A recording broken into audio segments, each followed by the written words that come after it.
11 অঙ্কটা করতে গেলে আমাদের নতুন একটা এই চ্যাপ্টারের নতুন একটা ফর্মুলা, এই ফর্মুলাটা কাজে লাগবে 11 যদি অঙ্কটা আমরা করতে যাই। x cube plus y cube plus z cube minus 3xy is equal to কি হবে, x plus y plus z whole whole ব্র্যাকেটে x square plus y square plus z square minus xy minus yz minus xz। এই ফর্মুলাটা আমাদের কাজে লাগবে 11 অঙ্কটা করতে গেলে। তাহলে 11 অঙ্কটা আমরা তুলি। 27x cube plus y cube plus z cube minus 9xyz। 27 কে আমরা লিখতে পারি 3x cube plus y cube plus z cube minus ফর্মুলাতে ছিল 3xy, 3 তো 3 থাকবে, x হলো এটা, y হলো এটা আর z হলো এটা। ফর্মুলাতে ছিল 3xyz। তো দেখো আসছে 9xyz তো আসছে, 3 3 9 xyz xyz, মানে ঠিক আছে। তাহলে এটা থেকে আমাদের ফর্মুলাটা বানাতে লাগবে। তাহলে নেক্সট কি আছে, নেক্সট আছে x y z, x y z, তারপর আছে x square plus y square plus z square minus xy minus yz minus zx। Same 3x plus y plus z, এটা হবে 9x square plus y square plus z square minus 3xy minus yz minus 3xz। তাহলে 11 এর answer হলো এটা। একদম easy, just ফর্মুলাতে বসিয়ে calculation করলাম, extra কোনো কিছু এখানে করার দরকার নেই। 12 যে অঙ্কটা দেওয়া হয়েছে, 12 অঙ্কটার মধ্যেও সেম আমাদের ওই এখন যে ফর্মুলাটা আমরা ইউজ করেছি সেই ফর্মুলাটি কাজে লাগবে। তো আমি 12 অঙ্কটা আমি তুলে দিচ্ছি বলতে ছবিটা দেখিয়ে দিচ্ছি, যে বলা হয়েছে আমাদের যাচাই করতে লাগবে x cube plus y cube plus z cube minus 3xyz is equal to half into x plus y plus z ব্র্যাকেটে x minus y whole square plus y minus z whole square plus z minus x whole square. তো এখান থেকে আমরা right hand সাইডটা আগে তুলবো। তো এটা হলো আমাদের right hand side. Right hand side থেকে আমাদের কি করতে লাগবে, নেক্সট স্টেপে দেখো এটা হলো a minus b a minus b a minus b a minus b whole square. a minus b whole স্কয়ারের ফর্মুলাটা কি ছিল, a square minus 2ab plus b square. তো এই ফর্মুলাগুলি আমাদের ভাঙতে হবে।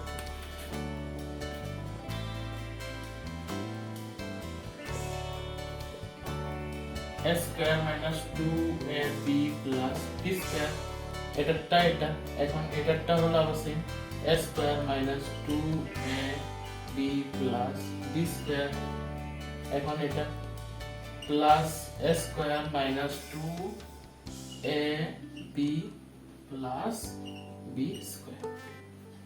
জাস্ট ফর্মুলাটা ভাঙলাম, a মাইনাস b হোল স্কয়ারের ফর্মুলা। তো এখানে আবার সেম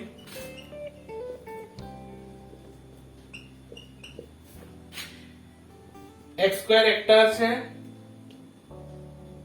এটা হবে x স্কয়ার, দুইটা আছে মানে কত 2x স্কয়ার, y স্কয়ার দুইটা মানে 2y স্কয়ার, z স্কয়ার কয়টা দুইটা মানে 2z স্কয়ার, আর মাইনাস দিয়ে 2xy 2yz 2zx আছে, minus 2xy 2yz minus 2zx।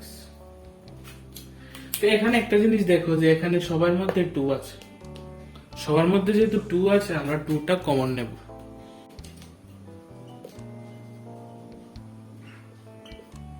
Two common নিলে থাকছে x square plus y square plus z square minus xy yz minus x।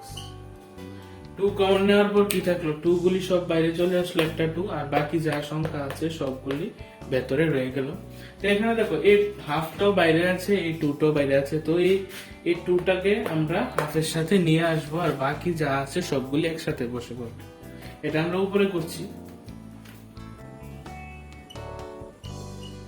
এই 2টা হাফের সাথে চলে এলো, 2 ইনটু হাফ, হাফ এটা থাকে x প্লাস y z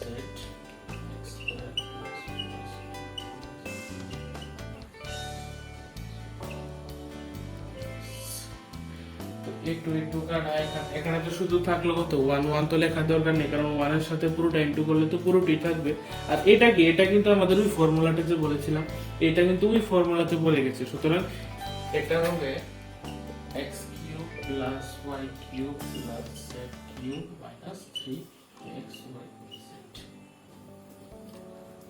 এটা কিন্তু আমাদের ওই ফর্মুলাতে পড়ে গেছে। তো এটা মানে কি, এটাই তো লেফট হ্যান্ড সাইড। বইয়ের মধ্যে দেখো অঙ্কটা যদি ভালো করে দেখো, এটাই কিন্তু আমাদের কি বলা হয়েছে, এটাকেই বলা হয়েছে আমাদের লেফট হ্যান্ড সাইড। মানে কি, আমরা রাইট হ্যান্ড সাইড থেকে লেফট হ্যান্ড সাইডটা নিয়ে আসতে পারলাম, সুতরাং এটা প্রমাণিত হয়ে গেল।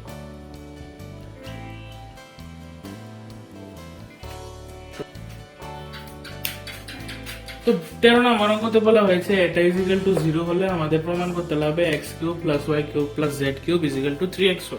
তো আমরা প্রথমে লেফট হ্যান্ড সাইডটা তুলি, এখন রাইট হ্যান্ড সাইড তোলার দরকার নেই, আমরা তুলবো প্রথমে left hand side.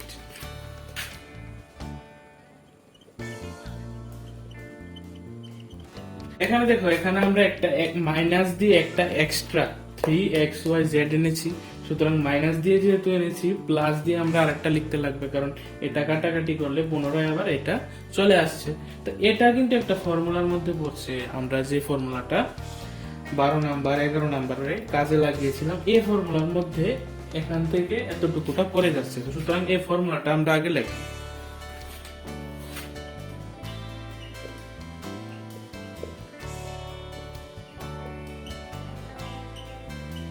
z square minus xy minus yz minus xz, এটার ফর্মুলা হলো এটা, প্লাস দিয়ে আছে 3xyz। এটার ফর্মুলাটা জাস্ট বসালাম, বসিয়ে প্লাস দিয়ে আছে প্লাস 3xyz। তো সেম এটা এখান থেকে দেখো, এটার মান কত, এটার মান হলো 0। তো এখানে আমরা বসাবো কত, 0 ইনটু দিয়ে পুরোটা আছে আবার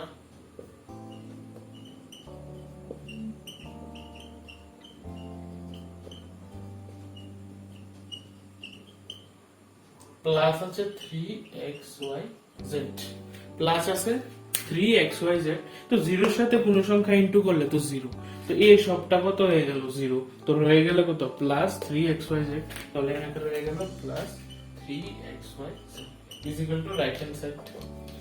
আমাদেরকে তো এটাই আনতে বলা হয়েছে, তো আমরা তো এটা ইস্যুই বলো রাইট হ্যান্ড সাইড প্রুফ। তাহলে এটাও আমরা প্রমাণিত করে দিই। তো 14 অঙ্কগুলি একদম ইজি, এখানে জাস্ট বলা হয়েছে কিউবটা ভাঙবে আর প্লাস মাইনাস করে দেবে, এটাতে এক্সট্রা কোনো কিছু করার নেই, জাস্ট কিউবটা ভাঙবে আর প্লাস মাইনাস করে দেবে। 14 যে অঙ্কগুলি আছে, 15 অঙ্কগুলি আমাদের একটু দেখতে লাগবে। 15 অঙ্কগুলি কিন্তু মিডল টার্ম, আমরা আগেও মিডল টার্ম করেছি, তবে আমি করিয়ে দিচ্ছি এখানে মিডল টার্ম করার পর একটা নতুন স্টেপ আমাদের আসছে।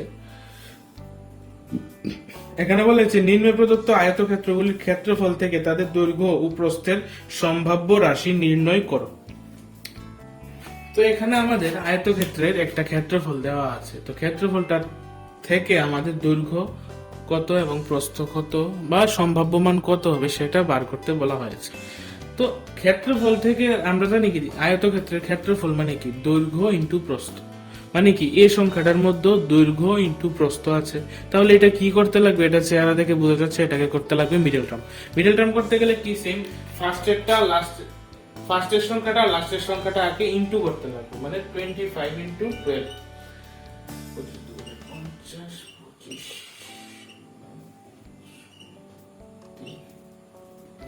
তো 25 আর 12 মিলে হচ্ছে কত 300। তো 300 কে আমাদের এমন দুইটা সংখ্যার গুণ হিসেবে লিখতে লাগবে যেটা প্লাস মাইনাস করলে 35 আসে। 35 এর জায়গাটা খালি, বাকি 12 বসে গেল। তো 300 কত ইনটু করলে 300 আসে, 25 আর 12 ইনটু করলে 300 আসে। কিন্তু 25 আর 12 যদি আমরা যোগ করি তাহলে কিন্তু 35 আসে না, তাহলে 25 আর 12 দিয়ে হবে না। 30 আর 10 যদি ইনটু করি তাহলে কত আসে, 300 আসে, কিন্তু 30 আর 10 প্লাস মাইনাস করলে 35 আসে না। 15 আর 20, 15 দোকানে 30 আর একটা শূন্য, মানে 15 আর 20 যদি ইনটু করি কত আসছে 300 আসছে, আবার 15 আর 20 প্লাস করলে কত আসছে 35 আসছে। সুতরাং এখানে বসবে 20 প্লাস 15।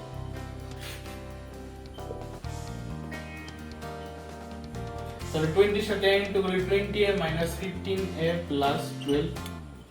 এটা থেকে কমন কি যাচ্ছে, এটা থেকে কমন যাচ্ছে 5, এটাও 5 দিতে পারবে, এটাও 5 দিতে পারবে, 5 এর কমন, তাহলে 5 থাকছে আর সঙ্গে এ থাকছে মাইনাস 20 থেকে 5 চলে গেছে, হয়ে গেল কত 4, আর এ তো একটা আছে, একটা বাইরে চলে গেল। এখানে 20 থেকে 5 আসছে কিভাবে, এটা যদি না বুঝো তাহলে তোমরা আগের চ্যাপ্টারের অঙ্কটা দেখতে পারো, যেখানে আমি মিডল টার্ম অঙ্কগুলি আরো ভালো করে ডিটেইল ভাবে আলোচনা করে দিয়েছি। এখানে জাস্ট আমি অঙ্কটা করিয়ে দিচ্ছি। মাইনাস এটা থেকে কি কমন যাবে, এটা থেকে কমন যাবে 3 চলে গেলে এখানে থাকছে 5a মাইনাস 4, এখানে থাকছে কত 5a minus 4 common, 5a minus 3। তাহলে ক্ষেত্রফলটাকে আমরা দুটো সংখ্যার ইনটু হিসেবে বের করে দিলাম।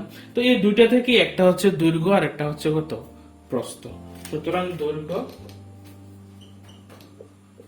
এটা ধরি আর প্রস্থ এটা। দৈর্ঘ্য এটা, প্রস্থ এটা।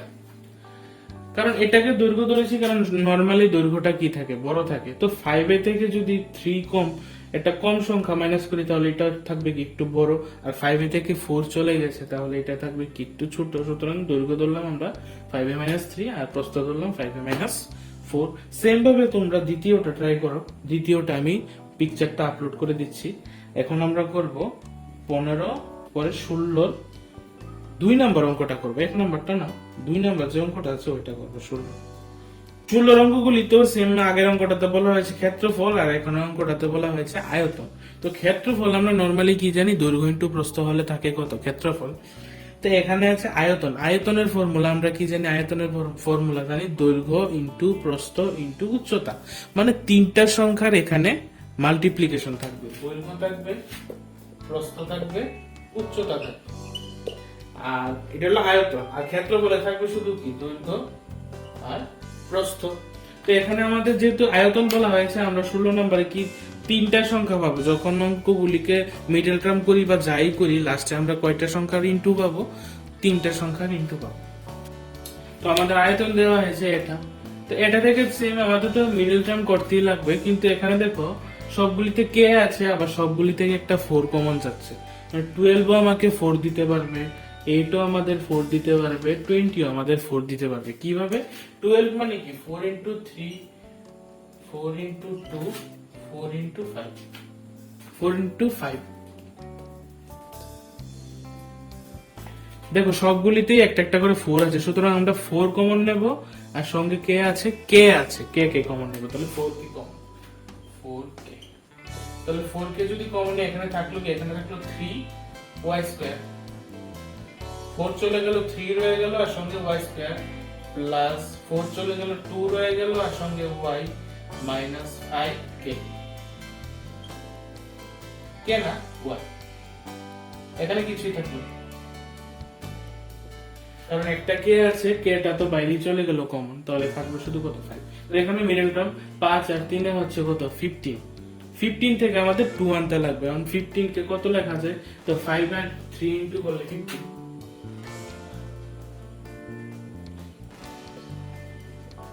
তো 5 থেকে 3 চলে গেলে হচ্ছে কত 2,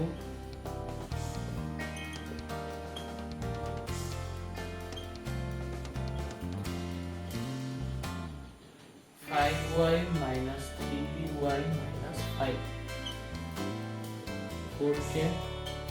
এখান থেকে y কমন যাচ্ছে, তাহলে 3y plus 5, আর এটা থেকে 1 কমন যাচ্ছে, তাহলে 3y plus 5। তাহলে এখানে থাকছে কত 4k, 3y plus 5, আর এটা হচ্ছে y minus 1। তাহলে এখানে তোমরা দেখতে পাচ্ছ 4k, 3y plus 5, y minus 5, মানে কি তিনটা সংখ্যার গুণ হিসেবে কিন্তু আমরা লাস্টে পেয়ে গেছি। সুতরাং এটা হলো দৈর্ঘ্য ধরবো, এটাকে প্রস্থ ধরবো, আর এটা ধরবো কত উচ্চতা। দৈর্ঘ্য, প্রস্থ, উচ্চতা আমরা পেয়ে গেছি। তো আমাদের এটাই বলা হয়েছে যে সম্ভাব্য মান কত। আমরা তো আর একুরেট জানি না যে এটাই দৈর্ঘ্য হবে, কিন্তু আমরা জানি যে তিনটা থেকে তিনোটাই একটা দৈর্ঘ্য, একটা প্রস্থ, একটা উচ্চতা। এখানেই সমাপ্ত 2.5 অনুশীলনী। আশা করি তোমাদের ভালো লেগেছে। যদি ভালো লাগে তোমরা কমেন্ট করে অবশ্যই জানাবে। তোমাদের কমেন্টগুলি আমাদের কাছে অত্যন্ত গুরুত্বপূর্ণ, কারণ কোনো কিছু যদি আমাদের কোনো ভুল ত্রুটি থেকে থাকে তোমরা কমেন্টের মাধ্যমে অবশ্যই জানাবে যে এই যে জায়গাটা বুঝতে পারছি না বা এই চ্যাপ্টারটা করিয়ে দিতে, তাহলে আমরা অবশ্যই এগুলিকে ট্রাই করবো এবং নিশ্চয়ই করাবো।